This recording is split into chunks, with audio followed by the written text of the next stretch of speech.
The second part of the listing agent commission negotiation should include negotiating the total commission that your listing agent should get in the event a buyer shows up and buys your property without the help of a buyer's agent. I will discuss in the next video how to allocate the commission to the buyer's side if the buyer is represented by their agent. I am going to use a simple example to illustrate the situation.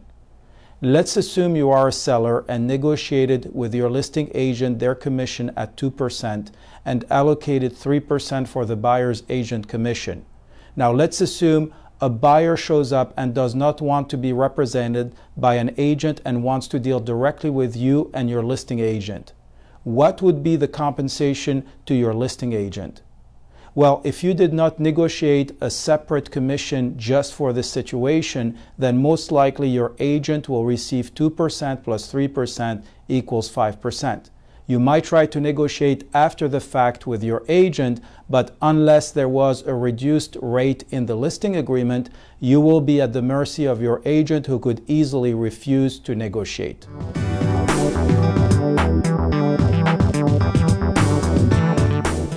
The bottom line is this. As a seller, you should negotiate the total commission upfront with your listing agent should a buyer come to deal directly through the listing agent. Some sellers don't care about giving the full buyer side of the commission to the listing agent.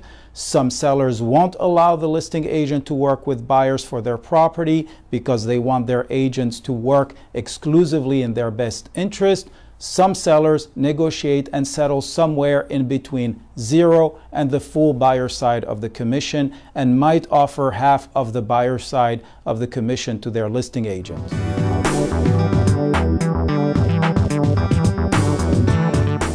More and more buyers are realizing that they are being lied to when agents try to convince them that the seller pays the buyer side of the commission.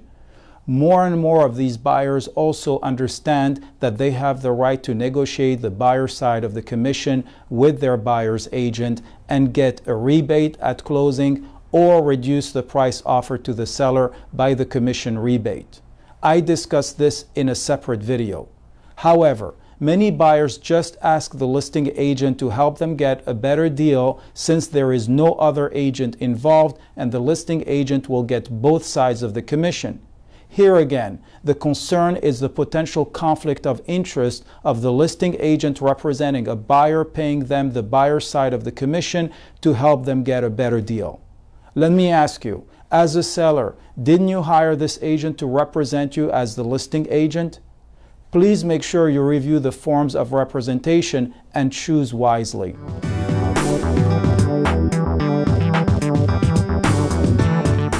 Here are my 2 simple guidelines to set the commission to your listing agent when the buyers come unrepresented.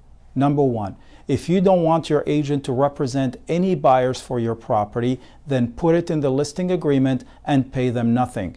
This way, all buyers would have to come with their agent. Number 2, if you are okay with your listing agent representing a buyer for your property, then pre-negotiate a special commission to a level you are comfortable with and write this total commission rate in the listing agreement. So for example, if the listing agent commission is 2% and the buyer side of the commission that you allocated was 3%, and you agree and are comfortable paying your listing agent 1.5% or half of the 3% commission to the buyer side, then you should put in the listing agreement that in the event the listing agent procures a buyer, then the total commission paid to the listing agent would be 2%, which is the listing agent commission, plus 1.5% for the buyer side of the commission.